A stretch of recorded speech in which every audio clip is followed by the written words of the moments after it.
बाबासाहेब आंबेडकर आपल्या भाषणात खापऱ्या महाराची गोष्ट सांगत असत.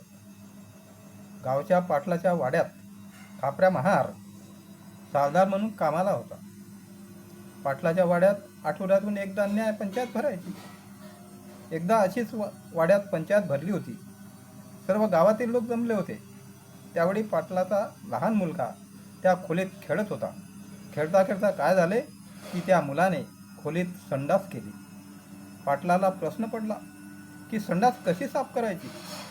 पाटलीनबाईला एवढ्या लोकांमध्ये पाटील बोलावू शकत नव्हता. स्वतःही संडास साफ करू शकत नव्हता. खापऱ्या त्यावेळी जनावराचे शेणपाणी काढत होता. पाटलाची नजर त्या खापऱ्यावर पडली. पाटलाने खापऱ्याला आवाज दिला आणि बोलाविले, ए खापऱ्या. खापऱ्याने पाटलाकडे पाहिले आणि तो पाटलाकडे गेला. पाटलाने एवढ्या लोकांमध्ये मला नाव घेऊन बोलाविले. त्यामुळे खापऱ्या महाराची छाती 5 इंच फुगली. त्याला खूप आनंद झाला होता. खापऱ्या म्हणाला, जी मायबाप. पाटील, काय म्हणता जी. असे म्हणून पाटील खापऱ्या महाराला म्हणाला, बैठकीची खोली साफ करून टाक. खापऱ्या त्या खोलीत गेला तेव्हा त्याला पाटलाच्या पोराची संडास दिसली. खापऱ्याने संडास आपल्या हाताने उचलली आणि बाहेर नेऊन फेकली.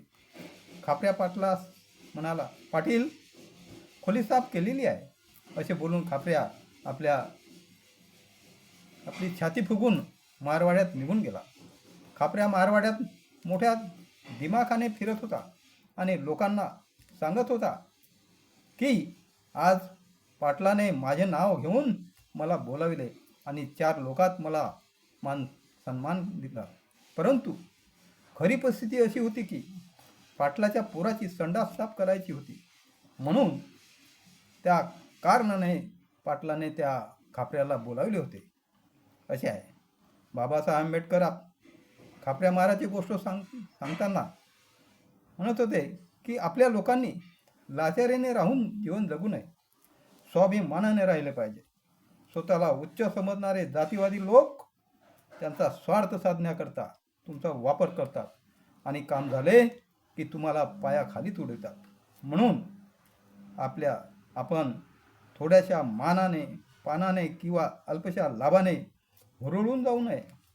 पण आज अशी परिस्थिती आहे बंधू भगिनींनो की स्वतःला आंबेडकरवादी समजणारे समाजातील लोकांनी बाबासाहेब आंबेडकरांचे विचार नाकारलेले आहेत. पुजारी, चमचे, बेईमान लोक खापऱ्याची भूमिका आज चोखपणे बजावताना दिसतात. अशा खापऱ्या महारांसारख्या लोकांमुळेच आज बाबासाहेब आंबेडकरांच्या सामाजिक परिवर्तनाच्या चळवळीला फार मोठा धोका निर्माण झालेला आहे. याकरता आम्ही म्हणतो की आंबेडकरी चळवळ जर यशस्वी करायची असेल तर निवडणुकीत मत देताना हे लक्षात ठेवा की तुमचा बाप गांधी आहे की गोळकर आहे की बाबासाहेब आंबेडकर आहे. ज्या बाबासाहेब आंबेडकरांनी आपली मुलं मातीत गाडून तुम्हाला सुटागुटात आणलेले आहेत, मताचा अधिकार दिलेला आहे, तुमचं जीवन सुखी करून ठेवलेलं आहे, याची जाण आपण ठेवली पाहिजे. आणि सामाजिक परिवर्तनाच्या चळवळीला, बाबासाहेब आंबेडकरांच्या चळवळीला यशस्वी करण्याकरता आपण सज्ज राहिलो पाहिजे. जय भीम.